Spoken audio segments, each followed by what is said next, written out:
Hello, Assalamualaikum. Yang dekat rumah aku ni aircon dah lama tak sejuk. Kadang-kadang sejuk, kadang-kadang tak sejuk. Kalau sejuk pun kadang-kadang tak berapa sejuk. So masalah utama dia aku rasa habuk. Mungkin habuk yang dah tebal lah.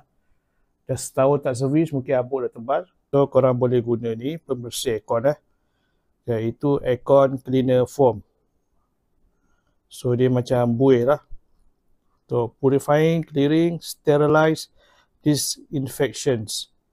Masa korang spray, pastikan aircon korang dah tutup current.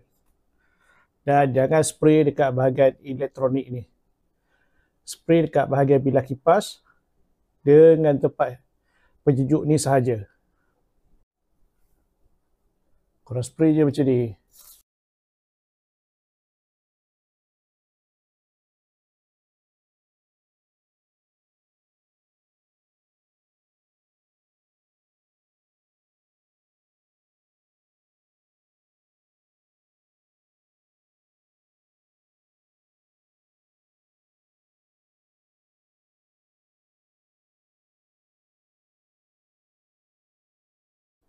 So korang biarkan dalam masa 15 minit sampai buih tu hilang.